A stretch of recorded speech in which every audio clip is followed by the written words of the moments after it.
Are you a lifelong fan of General Hospital? Are you a new fan who wants to know more about the history of the show? Do you enjoy talking about the show with others? Do you find yourself yelling at the TV? Is your self-care an hour a day in Port Charles?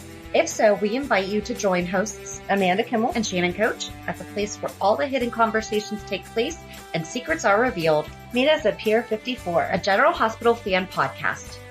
Hi. Hi. Welcome to the Port Charles 411. Today is kind of a mishmash of a bunch of stuff. Yes. We spoke with Steve Silverman, who is actually the host of his own podcast called World Gone Good. We connected with him on Instagram after our episode about Leslie. Yeah. I thought you didn't remember. After our episode about Leslie, and he shot us a message and said, I spoke with Denise Alexander on my podcast, sent a link, listened to it, loved it, let him know that we loved it. And he's like, thanks. She's like a second mom. And then I listened to other episodes, and it turns out that he had been an intern on General Hospital. So of course we had to talk to him. Yes. We get some stories. So we get a little bit more in detail about Denise and his time. It was such fun stories. Like, just how he got there is insane. Right. If you had tried to plan that out as your life, it would never have worked out. No. So. And I feel like there's a lot of good life lessons in our chat with him. Yes. So it'll take you everywhere. It has everything. And we did not get any dirt, but we got a little bit of what I like to call dust. There you go. So yeah, got a little taste, but nothing too nasty. But we hope that you enjoy our chat with Steve. Hey. Hey, how are you? Hi. How are you? Good.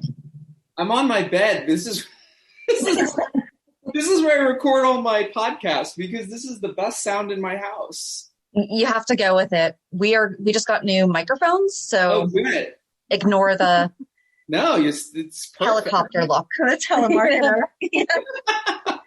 Wait, tell me your name so I know who. So I'm Shannon. I'm Amanda. Nice to meet you, Shannon and Amanda. You too. Yeah. I'm so glad that you reached out about our episode that we did about Leslie. And so Steve is also a fellow podcaster, and we'll definitely talk about your show. I love it. It's a very positive, very much needed now. But then as I was listening to one, you mentioned that you used to work on General Hospital. So, just give us a little bit of background. We don't really follow a script. We just I feel like your show's kind of the same. So the year was 1992 and I was graduating from college, and I had gotten a job right after college with the university. And I was set to go start the job. And then I got the job, I think, in February, and it was going to start May, right after we graduate, right? So nothing to do with what I studied. I studied media and television and communications. And my friend Mary Alice said, hey, I'm applying for all of these internships at television shows. You should apply for some of them too, because it falls in our world.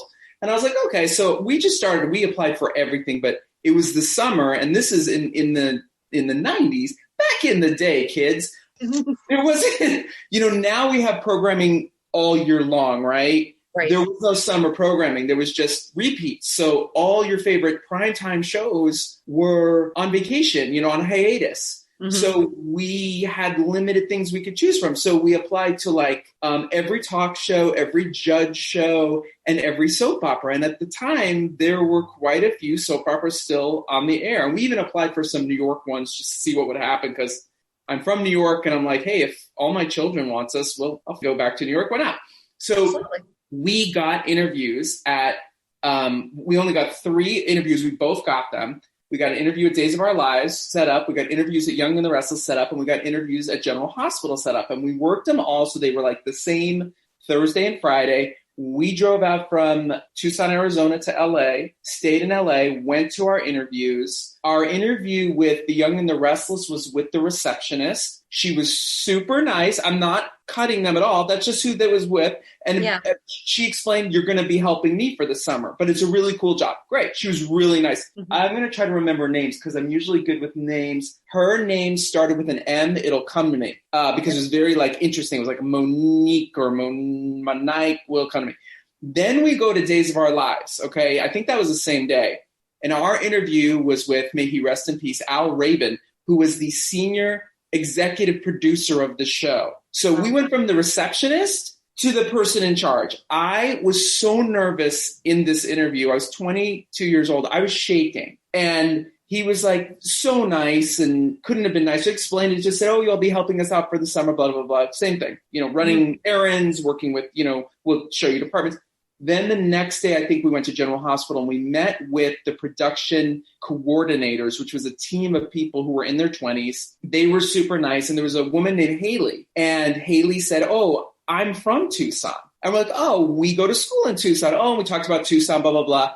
We leave. I think it was probably a month later, we both failed at Days of Our Lives. Big failure. But we both got offers from The Young and the Restless and General Hospital. Marnie. Her name was Marnie. I told you I'd remember her name. Good job. You talk like us. Don't worry.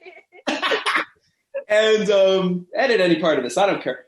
Keep it in. Whatever. So we talked about it and we're like, we both had watched General Hospital for so long and we both wanted it. We were friends. We were both resident assistants in the dorms, 2 different dorms. And I said, well, maybe you should take General Hospital and I'll take Young and the Restless. And then we could compare and contrast. Mm-hmm. And she's like, no, come with me to General Hospital. I was like, all right, whatever. So we accepted the jobs. Now I already accepted a job at the University of Arizona, which was incredibly awkward because then I had to call them and tell them, I'm not going to take the job with you because there's a job for credit that I'm going to make $0 at that I'd rather go do. But I wanted to move to LA. I didn't want to stay in Tucson. So this is before cell phones, kids. I graduated on a Saturday night. She had 1 more semester to do. Sunday morning, she met me at my house. We tandem car drived out to LA. She bought us walkie-talkies, like little kid walkie-talkies. And we friggin' just talked to each other. As long as we stayed about 3 car lengths, could hear each other clear as a bell. Brilliant. She was brilliant. We got to LA. We got to our place. We stayed at the Oakwoods in Burbank. Anyone who knows Burbank will start laughing. Just so you guys know, and this will really tell how old anyone listening or you are, there was a band called Color Me Bad. Yes. Okay. Yes. I want to sex. Remember that? Okay. Yep. They lived 2 doors down from us at the Oakwoods. This was the greatest moment of my life, right? Because it was like, right? It's like, oh my gosh, yeah. If Tiffany lived across the hallway, I'd be even happier. No, but Color Me Bad lived down the hallway from us. We got 2 more roommates, blah, blah, blah. We started work Monday morning. And that's pretty much how it all happened. It just sort of happened overnight. And we were huge fans of the show. So it was really cool to, drive there and start working there. That's crazy. That is. Throw a little Color Me Bad in there too, though. If you don't know who they are, go look them up. They were essential 90s. So 90s. Yes. All for Love. That was a good song. Yeah, they were nice guys. So it was cool to. It was good. But to come from Tucson, Arizona, and you're the first, you move in and your neighbors are celebrities, it was very mind blowing. So you were already a fan of the show beforehand. When did you start watching it? So hilariously, I'm much younger than my siblings, and it was 1978. I would have been about 8 years old, and my sister came home from high school, and she said her 2 best friends, Diana and Nancy, were going on some trip together. And my sister said, we have to watch, this is before VCRs, everybody, we have to watch a show called General Hospital and write down everything that happens this week. And so we were such good kids. My sister would have been 16, I guess, or 17, maybe 15. Let me do the math. She's 7 years old. Yeah, she's 15 or 16. So she went to my mom and said, can we watch? We always asked. We were such Disney characters. So we asked permission to watch the TV show. My mom said, oh, yeah, you can watch that. And we started watching, and my brother must have been 13 or 14, but we were hooked. And so my sister wrote everything down. And then that was 78, 79, and Luke and Laura hit in 1980. Mm-hmm. And then I just kept watching, and I watched all through college, and then huge fan. I mean, we were in college. I had 3 roommates in a tiny room, but everyone on my floor, there were 48 of us. Everybody watched General Hospital. We had one of the few TVs. So 20 guys would crowd in came on at 2:00 there on the East Coast where I used to live. It came on at 3. So at 1:58, it was pound, pound, pound, pound, pound. Everybody crowded in, and it was shh. And then we'd all and we'd watch. And then the commercials, there'd be much discussion, there'd be drinking, there'd be pizza, and we'd watch. It was pretty great. Oh, that's awesome. We always say that. We're like, there are so many more guy fans than probably admit it. General Hospital, like Days of Our Lives, really embraced especially in the 80s, the adventure storylines. So like the treasure storyline was such a good story and so stupid and fun, and Briscoe and Felicia and introducing Anna and all these great characters. And then it kind of, I mean, there were times with the show where I'm like, what? Like, what is happening? But that's with any show. But yeah, it is. I found that more guys, especially in college, I found more guys watching those two shows than any other of the soaps. So what's been your favorite storyline since you've watched for so long? Oh, that's a hard one. I mean, I think honestly for me, the year that they did do the treasure storyline, it was like 1985-86, was just a really fun year. And they also crammed in one of my favorite storylines, and I got to tell her this when I worked there at General Hospital. There was about a 6-week period during that time period where Ginny Blake killed Bobby's husband, D.L. Brock. Can you believe I remember these names? I can't remember like relatives. I can remember this crap. Yep. They did a brilliant, Gloria Monty did a brilliant, really quick murder mystery month and stepped away from the storyline of the treasure. And still things were happening, but they did a whole gaslight storyline, the very Hitchcock storyline. And I loved it because I loved Hitchcock and I still do. She framed Bobby. And Ginny framed Bobby, and it was this great, really fast storyline of a murder mystery. And it was just so well done because it was at the pace that they do things now, really fast. And it was figured out pretty quickly that she was lying and all this stuff. But Judy Chapman, who played Ginny Blake, was amazing. And I got to tell Jackie Zeman when I worked at General Hospital, who is one of the sweetest, nicest people. I mean, it's a long time ago. But I got to tell her face to face that I love that storyline. And she's like, oh, you're so sweet. And like, that was really nice. That was one of the really fun parts of going to General Hospital and working there is like as an intern, we got put in every environment of the show. So like you got there one day and they're like, today you're going to go and you're going to shadow this person and watch what they do. So there was a day where it was a week, I think, I went to, Paul Antonelli was the head of music. So we got to work with him and we got to just watch how he chose music. And this is back in the day when they would just be like, oh, you want to let's use this Paula Abdul song. You know what I mean? Yeah. Like, and they pay for it. It was like, obviously I work in television now, so I know how expensive these things are. They had the budget then though. Well, that's when Karen was at the strip club. They had like all the Prince songs. Right. Like, right. They couldn't even play an instrumental of that now. Right. If you go watch the old 80s episodes, anytime they're in Kelly's Diner, there are top 40 songs playing in the background. Yep. Off of Ruby's tiny little boombox. But no, they moved us around a lot. And that was what was really cool. We got to go on the set. We were allowed certain times to be on the set watching certain things filmed. There were times they didn't want us on the set because it was either something top secret or was something, anytime there was anything super emotional. It's funny you said about Karen. Carrie, what was Carrie's last name who played Karen? What was it? Carrie Shay. Carrie Shay. Very good. Yes, Carrie loves Karen. I was a little obsessed. Oh, she was such a nice person. I'll tell you a side story. Well, first of all, there was this really emotional moment where she had to cry in a phone booth, and they asked all of us to leave because she needed that like moment to get there, which was, interesting actor's process. We used to go, there was a gym in Studio City, this tiny little gym, and it was right by where we stayed at the Oakwoods, and we were broke post-college students. I was working 2 jobs at the time and going in and working to get the extra credit for college. I don't know what I needed it for, but I got it if I needed it. I guess I supposedly could use it to my master's. Who knows? We went to this gym and we go in and we went downstairs and there was an upstairs tiny gym. Upstairs was the cardio. Downstairs was the weights. Me and my buddy Chris go downstairs and this girl walks over and like knocks me in the back with a weight. And I turned around and it was Carrie. And she's like, didn't you bring me my mail earlier today? I'm like, hey. And we just started talking. It was the weirdest, weirdest LA, kind of moment. So yeah, but it was, I was an intern there. And then what happened, which was kind of cool, Mark Teschner, the casting director, needed someone to replace his assistant for the summer.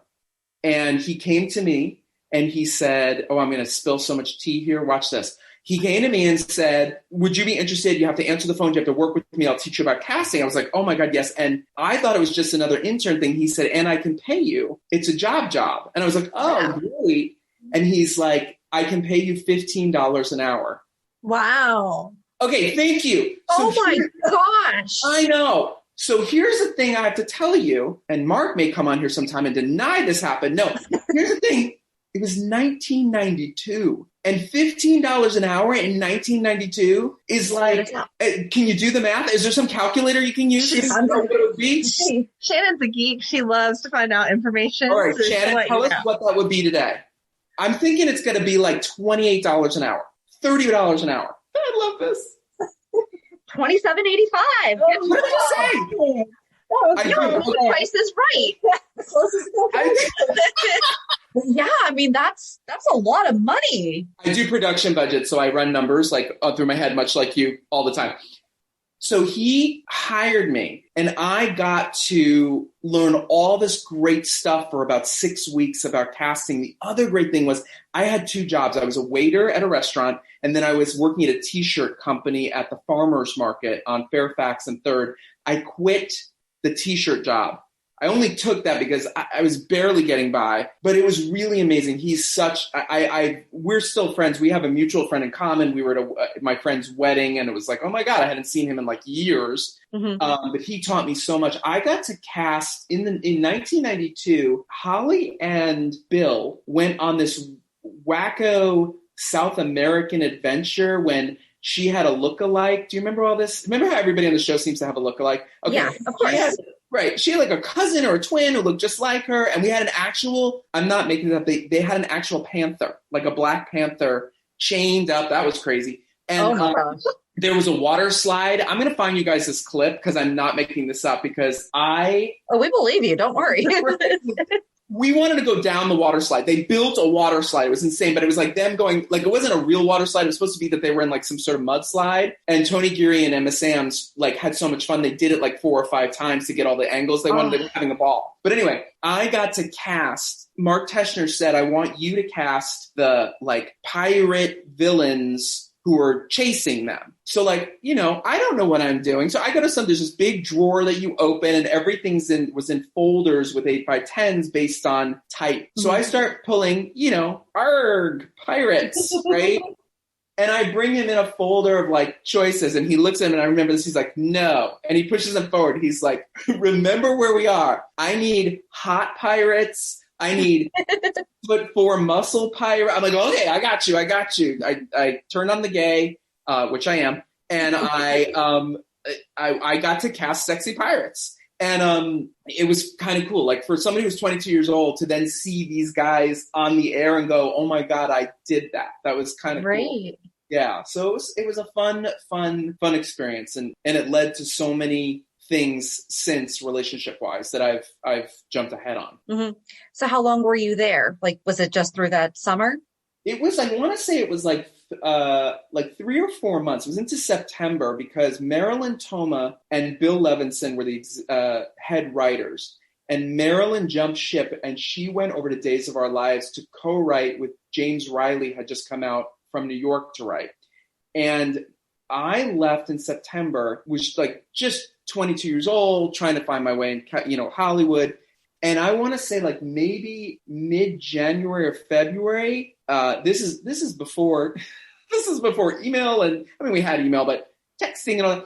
My landline rang and some guy named Sean said, hey, I'm looking for Steve. I said, I'm Steve. And he said, Steve, I'm at Days of Our Lives. Marilyn Toma would like to meet with you. And I was like, okay.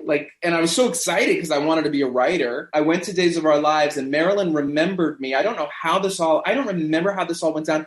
I became Marilyn's writer assistant intern. Again, for credit, not for pay, but I worked for Marilyn Toma for, I want to say like in 1993, it was like February till June.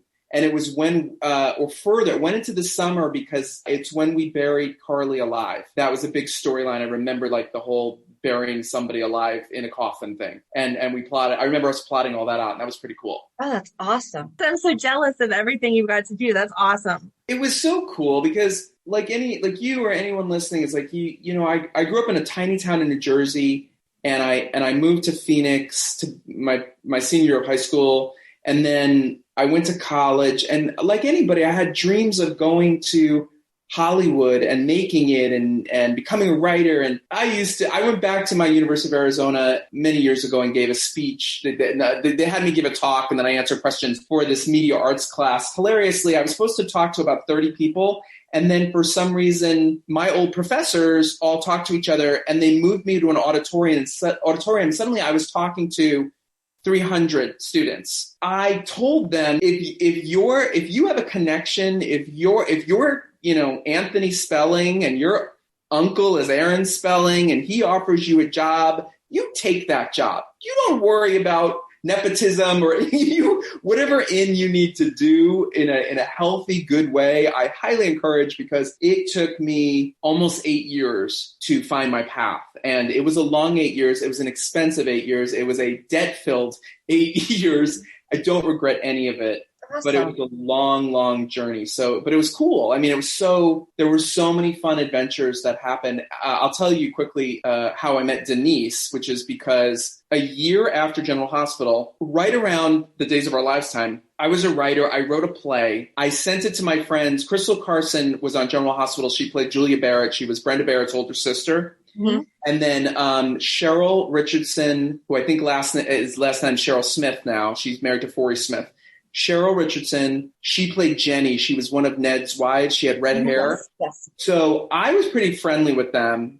And I sent them both this play I wrote, and just to see, what do you think? What do you think? And then we all, we got together, whatever it was. And then they agreed to be in it. And I cast all the other parts. And then there was it was called Mother's Day. There was a lead role for a mother. And I had it in me that I was going to get, you ready to laugh? I was going to get Stephanie Powers. I was going to get Cheryl Ladd. I was going to get Linda Carter. Like, I was like, I wasn't crazy enough to think I'm going to get Meryl Streep, but I was like, I'm going to get somebody unexpected.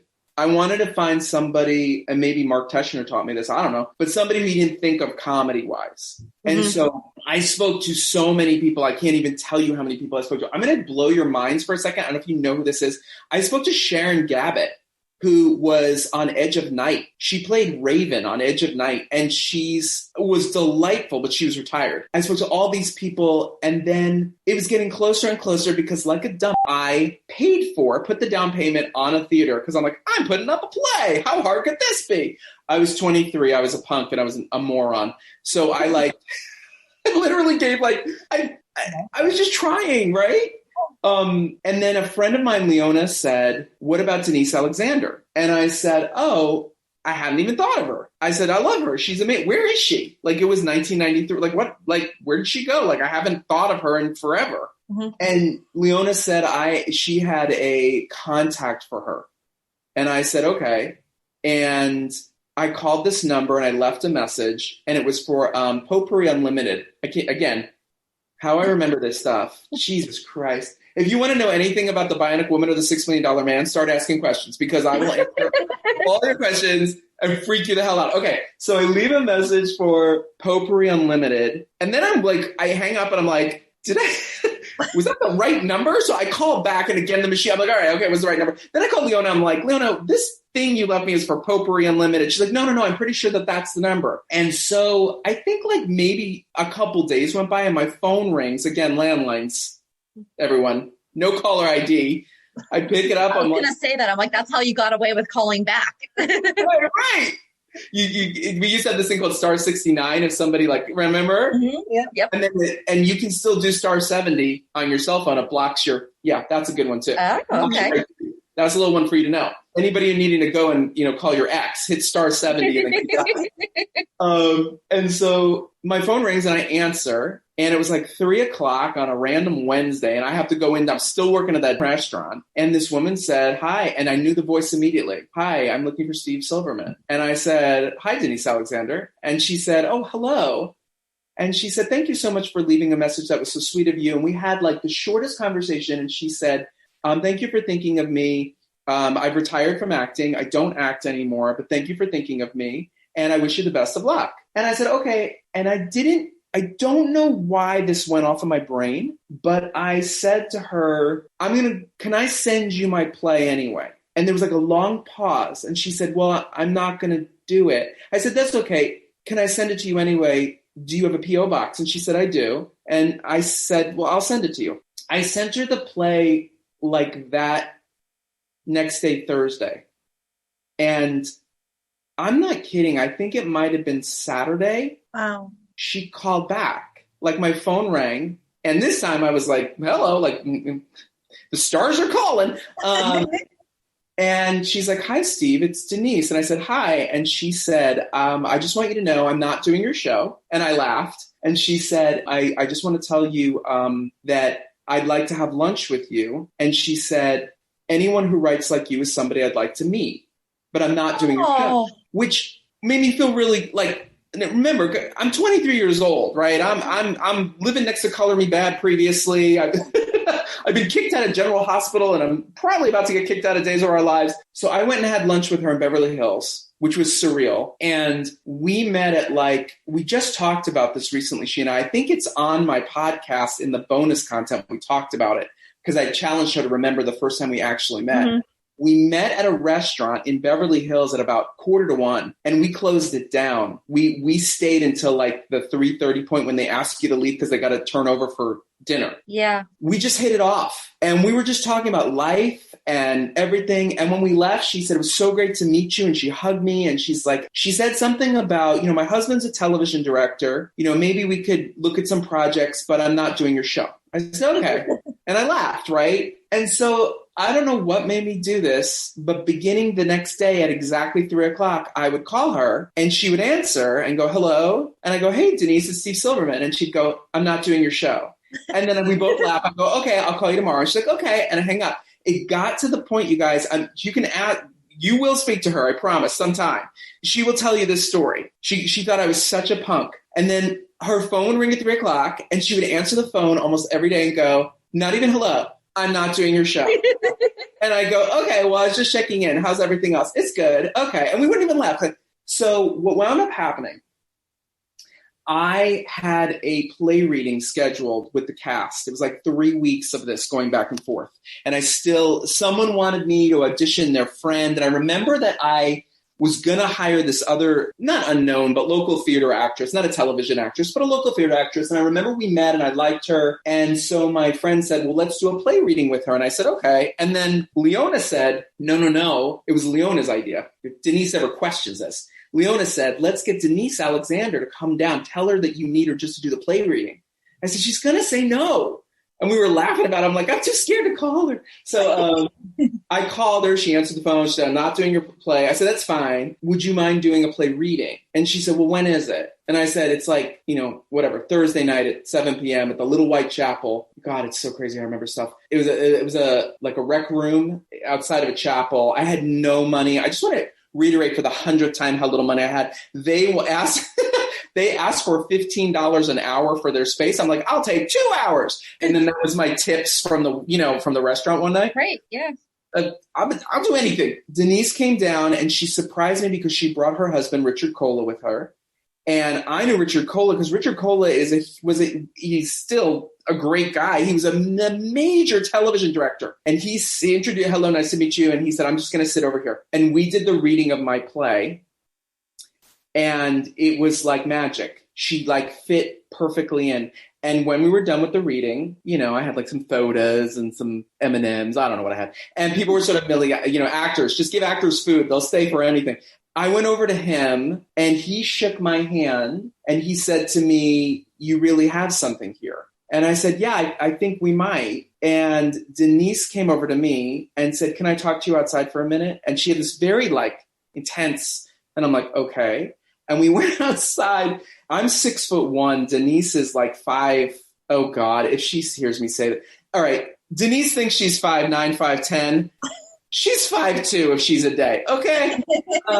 So she said, we stood outside. I'll never forget this. And she put her head, her forehead in my chest and very quietly said, I'll do it. And then she looked back at me and she said, but don't say anything. I got to go. I'll call you later. And she left. I think she forgot. Maybe she and Richard took 2 cars, but because he left. She forgot her husband. She forgot him. So then he leaves and I come back in and my whole cast is there and Crystal and Cheryl are there and Crystal Carson, who is still a dear friend of mine. Your audience cannot see me making this face, but Crystal made the Crystal face. It looks like this, just like this. Like the mouth of the grin, like, do we have, and I gave like the slightest little nod and everybody went crazy because it was just such a perfect fit. And so we went into rehearsals. We opened the show. It wasn't Wicked.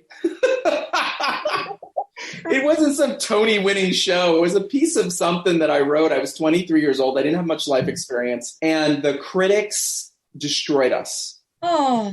And it was rough. I'm not going to lie. The LA Weekly, the LA Times, they were so harsh. And amazingly, though, we were selling out. We were selling out for 2 reasons. One was we had 3 soap actors in it that were bringing an audience. But 2 is that word around the community was it was just a funny little play. Mm-hmm. And go see a funny little show about a messed up family. And then I lucked out because the LA Daily News, I think they've gone out of business. He called me in advance and said, hey, I'm going to come see your show. He said, I read those reviews you got. And I was like, oh, God, here we go again, right? And he said, I just want you to know, he's like, I'm a nice guy. He's like, as long as you make me laugh, you're going to get a good review. And I'm like, okay. He gave us this glowing review, and it was like in the Sunday edition, and they put a picture, and then the phone started ringing off the hook. Oh, and awesome. Yes, I still lost, I want to say, $8 or $9 grand that I didn't have.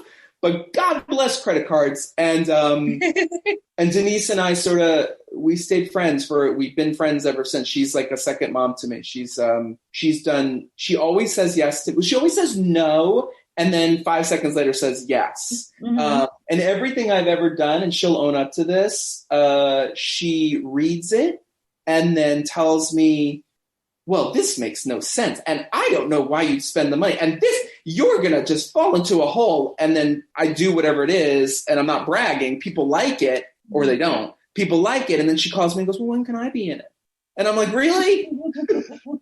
But I love her. I wrote a show that Kirsten Vangsness, who was on Criminal Minds, was the star of. It was before she was on way before mm-hmm. Criminal Minds. It was like 2001, I think. Jean Carroll, who was on Guiding Light, mm-hmm. She played a part in it.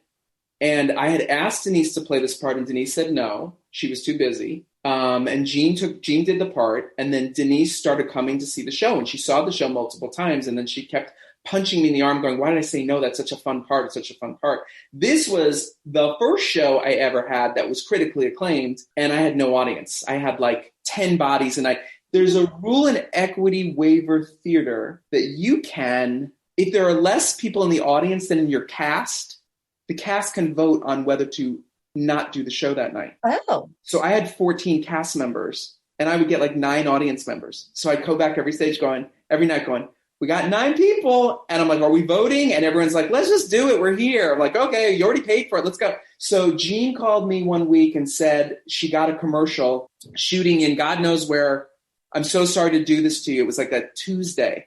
I can't do Thursday, Friday, Saturday, double Sunday, right? 5 shows. So I called Denise and I said, you're on Thursday. And she's like, where do I got to be? Wednesday afternoon, she's such a pro. She had already memorized everything. Wednesday afternoon, we did a walkthrough block. And the way we did it is I literally told every cast member, like, Gina, at this point, you need to move. We treated her like a chess piece. You need to move Denise with you. Like I just said, I'm not going to worry about Denise remembering all the blocking. Just move her around. And Denise said to Kirsten, just grab me, push me. Because she said they were mother and daughter. She said, it'll make total sense. And she said, and we were laughing because Denise told her at one point, apparently, like, if I forget to leave a scene, tell her, like, go, or I'll see you later, or like throw something in, I'll get the house. The other really funny part is Jean Carroll is a tall woman. Mm-hmm. And Denise is I had to make the costumes work. That alone was kind of hilarious. But that was a crazy, crazy thing because I think I was more nervous for Denise on that Thursday night. But then all these people actually that weekend showed up who were friends of Denise's to see her on stage again. So we had a lot of fun. Yeah. All right, I'll shut up. I've talked too much. No, you're fine. This is why we like talking to people, all your life experiences. It's awesome. And then she wound up coming back shortly. But she came back in 1994. And then. Yeah, she called me and said, I think she left me a message and said, hey, I got to talk to you. Will you call me? And I called her and she goes, she goes, hi. And she goes, so I got some news. And I said, they want you to come back to General Hospital. And she's like, how did you do that? I said, because you have like this weird tone in your voice. And when you have good news, like I'll tell you guys another story about her, which was hilarious, but I'll get to that in a second. She talked to me about, she kept saying, I'm asking the people closest to me, should I do it? And I said, do you want to do it? And she said, I think so. And I said, well, do you know? I said, don't tell me because you'll get in trouble.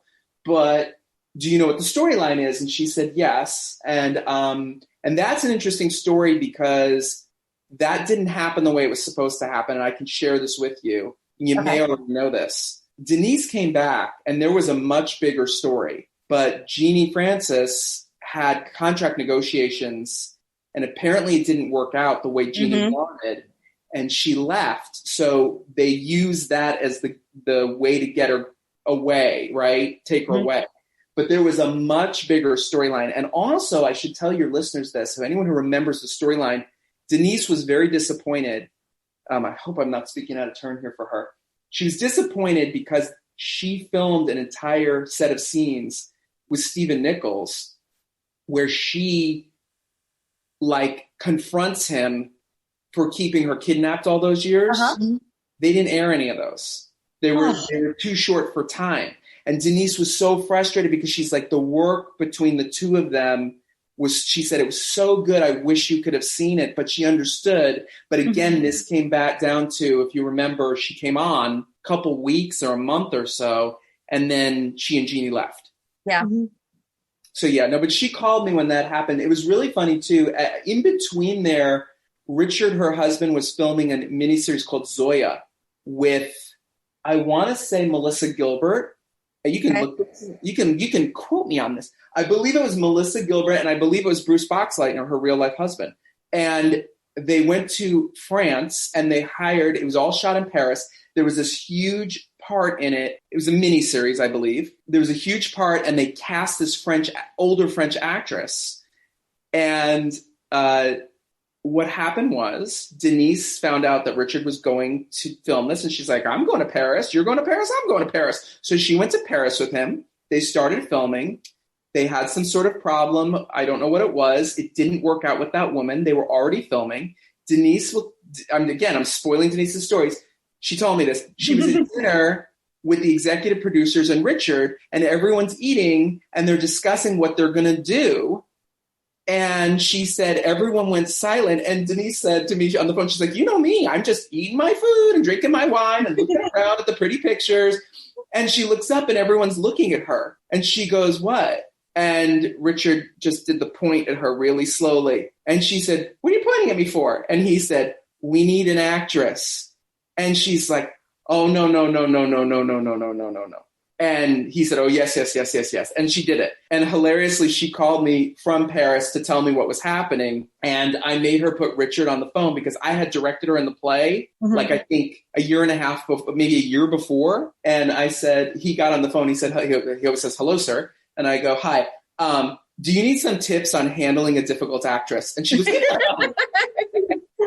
no, she is a truly one in a million wonderful person. And like I said, she's been my second mom. She has been so kind to us, and hopefully we've been kind to her in return. My husband is a nurse. He works for the public health department. We're in Santa Barbara. She owns property with her husband in Ojai. We were on the phone for something right before Labor Day weekend. I was telling her that I had failed. I was trying to find a getaway, surprise Jim with a getaway. And then she said, well, our house is open in Ojai. Just go take our house. And I said, well, what do you want me to pay you? And she's like, you're not paying me. And so Jim came home, and my husband's awesome, but he doesn't like last minute surprises. Like, he likes a surprise he can prep for. But I don't know about you, but if you said to me right now, we're going to Italy, I'm like, let's go. You know what I mean? Yes. He likes a little more time. So he came home, and he he has been working so hard at the clinic, and he came home and he looked like, he got knocked out of him. Sorry, language. And I said, so I have a little surprise for you. And he was like, what? And I go, we're going away tomorrow. And he's like, we are? Where are we going? I'm like, we're going to Denise's house in Ojai. And we had been there. It's the newer house they just got. And we'd been there 2 July 4ths ago. And he's like, oh my God, are you kidding me? I'm like, no. So we went there. It was so nice. And there's this giant pool. And I sent her all these videos because our one dog we have 3 dogs. Our one dog is a husky mutt. I'll send you guys videos to make you laugh. She nonstop runs at a pool and goes airborne and lands.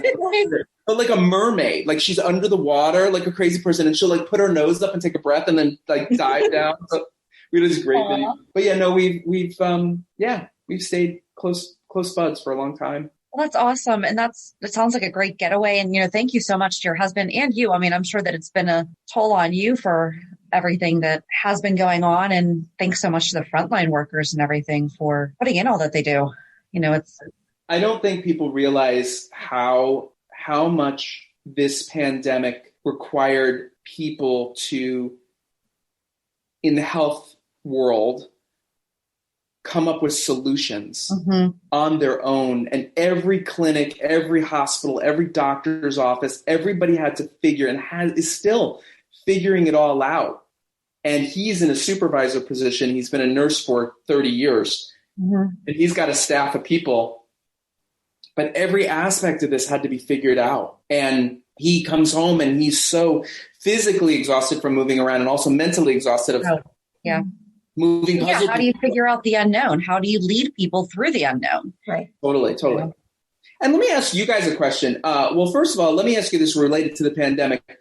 What do you think? Do you think that a television show like General Hospital could have incorporated the COVID storyline into it and just been like, don't you think when General Hospital came back, again, I'm a little writer, like if you had Monica Quartermain like at her desk at the hospital with a mask on and typing into a computer, a lot has happened in the last couple of weeks, and work the COVID storyline in, do you think that would have worked, or do you think that's too much and takes away the fantasy?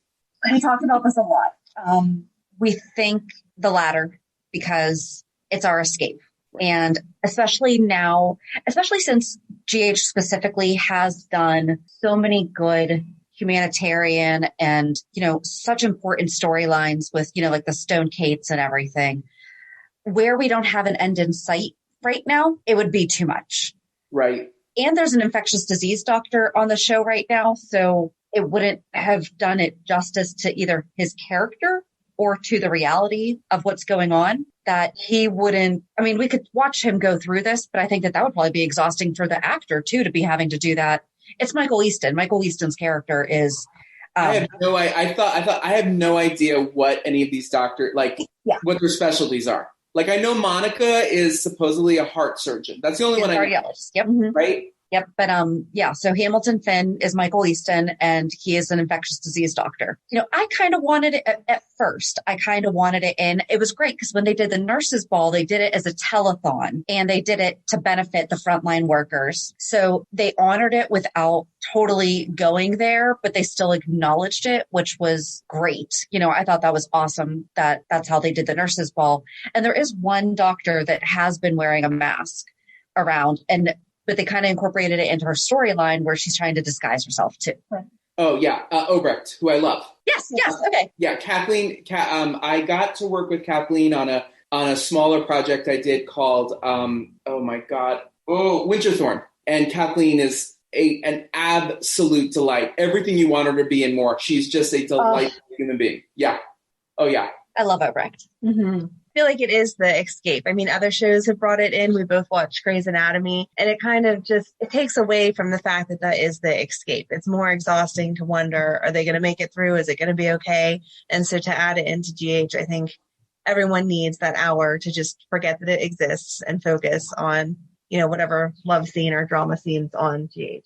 I've actually only watched the first episode of Grey's this season. I have not kept up with it, and I don't know if that's the reason why, because typically we watch on Hulu. So like typically it would be Friday. I'd be, okay, we're watching Grey's. Right. When did you guys start watching yourself, General Hospital?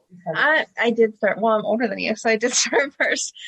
My mom had watched it, so it was kind of always in the background growing up, but I really got into it like around 92, 93. Oh, right. All the Karen stuff is what pulled me into it. That's my time. Yes. Exactly. So thank you. Yes. And I was about 94. I know that my mom had watched it when I was younger because my parents got married in 1981 and she demanded that they get a TV because at that time you didn't maybe necessarily have one. Even in the 80s, that still sounds crazy to think, but they had just gotten married and they didn't have a TV. And my dad was in the Navy and she was like, you need to get me a TV because I have to watch Luke and Laura's wedding and you're going to be gone. So I need a TV. But she didn't really watch it when I was growing up. But a friend of mine's mom watched it and we would walk from the bus stop and I would drop her off at her house. But they had one of those big TVs, it was huge and you could see it from the street. And we would just kind of stand there and start to watch it and everything. And then once I started getting home in time, because we're in Pittsburgh, so we were the same, it was on at 3. So in high school, I would get home with 10 minutes to spare and sit down and watch General Hospital. And, and we've both kind of gone in and out at separate times, because we both have kids, didn't always have a DVR or VCR. So, right. Sometimes you just missed it. Right. That's so crazy. Yeah. It's a great escape, Mm-hmm. and that's sometimes it's okay, like the escape that I love is the Great British Baking Show. And I was watching that when it was on PBS before it was on Netflix. It was cool, but it's just, it makes you feel better about the world for a few minutes, and you just relax and you ease into it. And General Hospital, like any show, it's had its peaks and its valleys, and it's done, like ups and downs. And there's whole moments where you're like, wait, what? No one seems to recognize Sonny Corinthos, the mobster, even though he's 400 feet away from the town that he wait, and no one like the cop in that town, none of the police officers were like, well, let's look at your fingerprints. They do. Yes. Or like a DNA sample or people. There's a few holes here and there where you're just like, He has amnesia, and didn't know who he was. Like, that should be the first thing. Let's see if you're in the system. Well, just like running his blood work originally. They only checked for all the illegal substances, nothing else. Okay. Right. I'm in the system. I've never committed a crime, but because I worked in a bank and I'm a real estate agent, like you have to get fingerprinted for stuff. Yeah, right. So plenty of non-criminals have their fingerprints in the system. When I was a kid, we got fingerprinted in case you got abducted. Yes. So, I'm sure there's smaller versions of my fingerprints somewhere that you might want to look at. Yeah, that's pretty hilarious. But I mean, there's so many. General Hospital has always just been a sweet spot for me. There were whole years, I won't lie, I'll tell you the truth. There was probably a good 10 years I didn't watch. I had no interest in the mobster stuff. I didn't have any interest in, suspending disbelief, like some of the gun shootouts that happen make me laugh. There was a gun shootout recently on the dock. Cyrus had a point. He was like a foot away from Jason and he missed. Yeah. And, and then Jason ran around some barrels and ducked down. I'm like, what is happening? Yeah. But other things, I'm being mean. Other things have been terrific and highlights, and not just the big, Stone Kate storyline or the BJ heart transplant storyline, but even like the littlest, like smaller storylines. The one that always pops in my mind, I was always from day one, Lucy Coe. I tried to cast Lynn Herring. We had a phone conversation once, and I tried to cast her in something I was working on, and she just wasn't. I didn't have a lot of. It was a web thing, and I didn't have a lot of money, and I don't blame her. And she was living on her ranch, I think up north somewhere, and she just wasn't interested. And I was like, okay. But I was such a fan of hers. There was a storyline where and it ties back to stuff that's happening now. There were the diamonds that Victor Jerome had, and there was this whole thing. It was really well done story-wise because it was determined he died, and there was no one to give the diamonds to. And I'm still thinking that Ava should get those diamonds. Like, somebody should bring this up. they waited a year. They said, if no one gets the diamonds in 1 year, it goes to Lucy Coe because she had found them. It was like, finders keepers. Right. And we forgot this storyline. And then a year later, they brought it back up, and Lucy was divorcing Alan, and Lynn Herring's, you have to look this up if you've never seen it. Her acting is so laugh out loud genius, like in a good way, genius. Mm-hmm.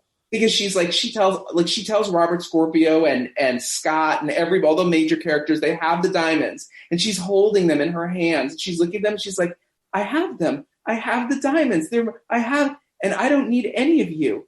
I don't need any of you. And she's like, I finally have them. And then these two men walk in. Do you remember this? No. Okay. These two men walk in, and Robert says, gentlemen, and they walk over and they take the diamonds, and she puts them back in this bag, this velvet bag, and they take her, and they keep doing this comedic, like, pull back of the bag. Give me that. And they take it, and they go, Victor Jerome owes like $50 million in back taxes. We're confiscating these diamonds as payment. And they walk out, and she stands there, and Lynn Herring just keeps going, I had them.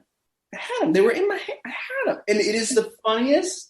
And that always stays in my mind because, just like any emotion, like laughter is such an important thing. And she's always made me laugh. Like, I think she's just a very, very funny character, an enjoyable character. And But I've had I went on from General Hospital, and I made my own projects. I did quite a few web series. Denise is in several of my web series, and I don't know how Denise helped. We got Jeannie Francis to come do a couple spots in one of my web series before she came back to GH. I think she was on The Young and the Restless. Okay. And then I've worked in television since 1992, but really what I do now, I do marketing, and I work for Fox Entertainment, not Fox News. And I work on shows like The Masked Singer and yes, and I work on all sorts of fun, MasterChef Junior, and I'm just about to start working on the new season of Hell's Kitchen. And then I did like you guys, I just saw an opening in my own podcast mind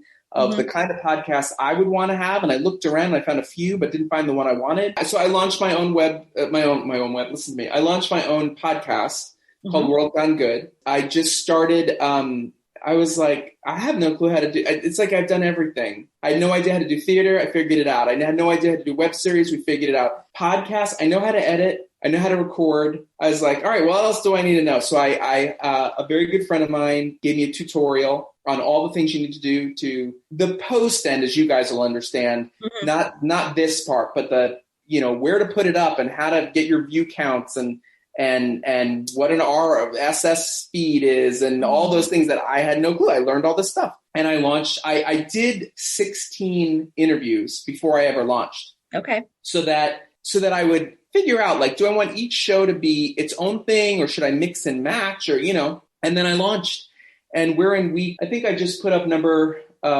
show number 28. I can't even remember. We started on October 7th, and we're World Gone Good, and we're just telling good stories. And I just asked friends to come on and strangers too, like you and I, we all met.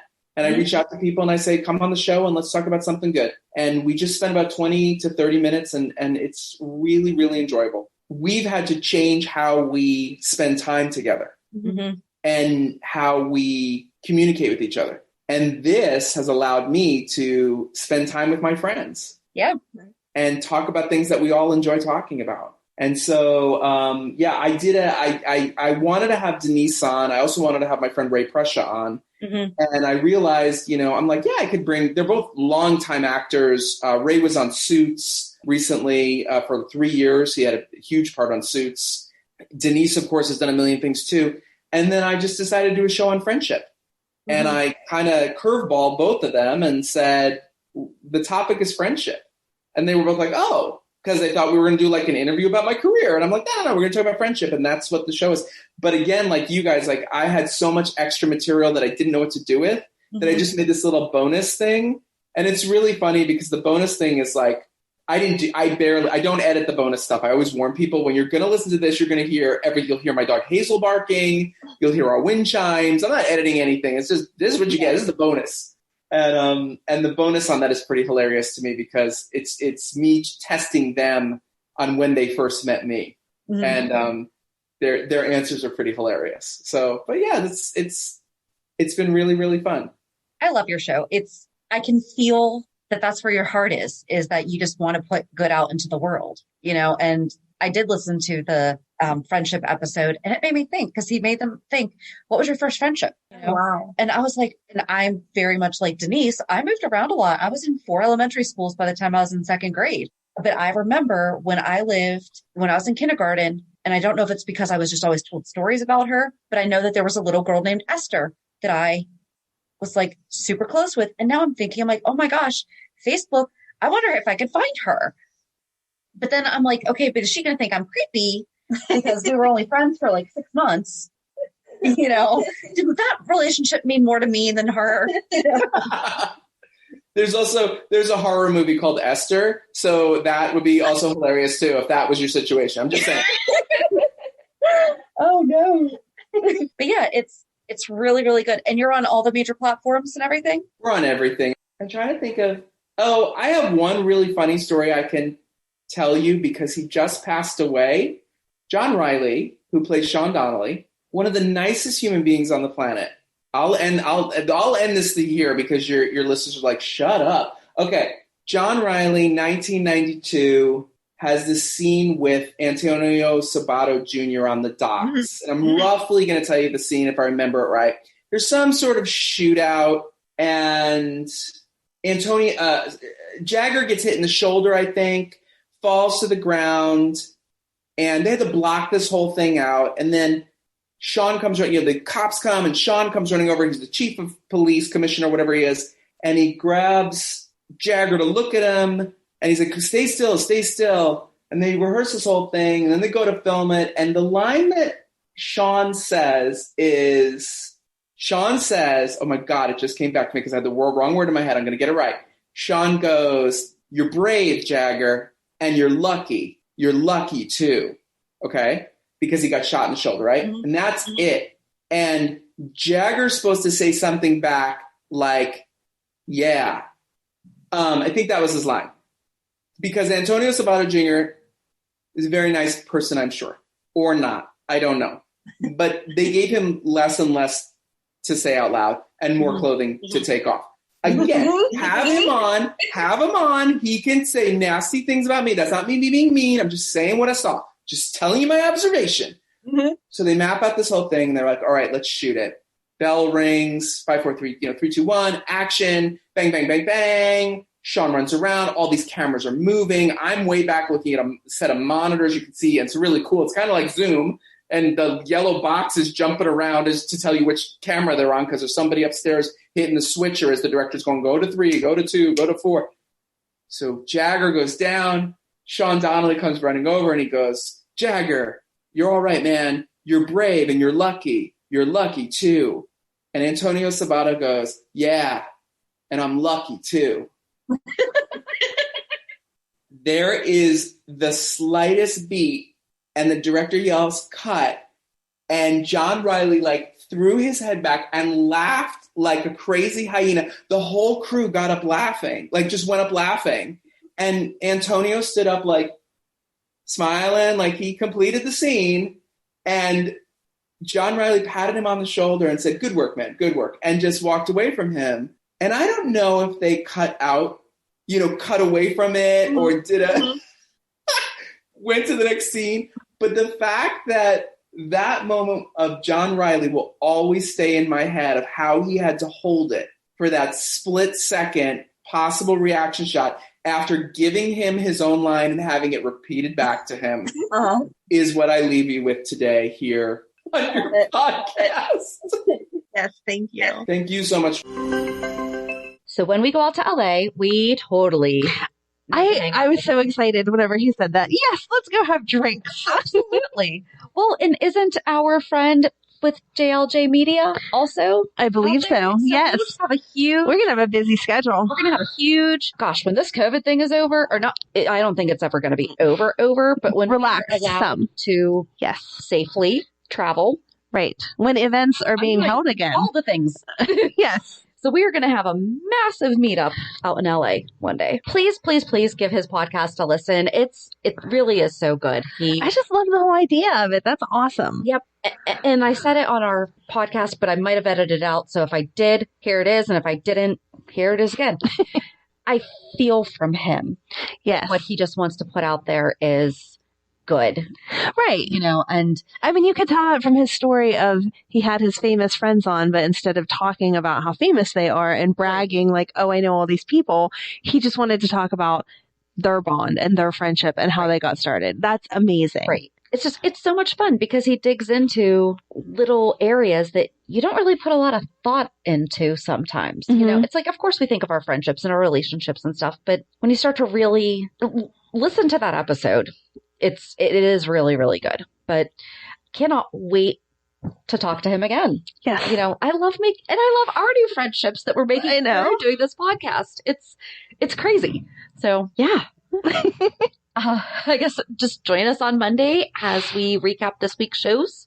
Have a good weekend. And we'll meet you at the pier. Bye. Bye. If you enjoyed today's show, we invite you to go to peer54podcast.com to subscribe on your favorite platform. Don't forget to leave us a review. And you can also follow us on many social media channels. Just search for Peer 54 Podcast. Also, we are not perfect, so if there is something that we missed or messed up, just let us know by emailing us at peer54podcast@gmail.com.